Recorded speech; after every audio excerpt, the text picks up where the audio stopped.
Hello বন্ধুরা, সবাই কেমন আছো? আশা করি সবাই ভালো আছো, আমিও ভালো আছি। আজকে আমি সম্পূর্ণ ন্যাচারালভাবে একটা তেল বানাবো, সম্পূর্ণ ভিডিওটা দেখার অনুরোধ রইল। এটা বানানোর জন্য বন্ধুরা প্রথমে আমার লাগবে একটা নারকেল তেল, তারপরে লাগবে কালো মেঘের পাতা, মেথি, কালো জিরে, অ্যালোভেরা, জবা ফুলের পাতা, নিম পাতা, কারি পাতা আর জবা ফুল।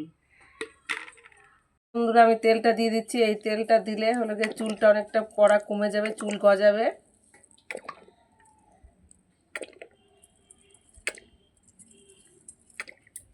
এবার আমি ফুল দিয়ে দেবো বন্ধুরা। সপ্তাহে অন্তত 2-3 দিন মাথায় দিতে হবে বন্ধুরা এই তেলটা।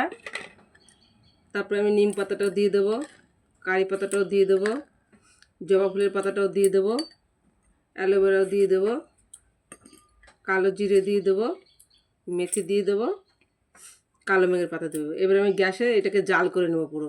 দেখো বন্ধুরা কত সুন্দর জাল হচ্ছে। আমি অন্তত 15 মিনিট এটাকে জাল করে নেব। 15 মিনিট আমার জাল করা হয়ে গেছে বন্ধুরা, আমি নামিয়ে নেব। কিন্তু রক্ত জবা নিলে হবে না, জবা ফুলে নিতে হবে। এভাবে তেলটা করে একবার অন্তত করে তোমরা মাথায় দিয়ে দেখো, উপকার অবশ্যই পাবে। যাদের চুল বাড়তে চায় না, এই তেলটা নিলে তাদের চুল বাড়বে। কিন্তু বন্ধুরা 2-3 মাস ব্যবহার করতে হবে, সপ্তাহে অন্তত 3-4 দিন ব্যবহার করতেই হবে, তাহলেই বাড়বে। তেলটা আমি ছেঁকে নিয়েছি বন্ধুরা, দেখো কত সুন্দর হয়েছে তেলটা বন্ধুরা, কালারটা দেখো শুধু।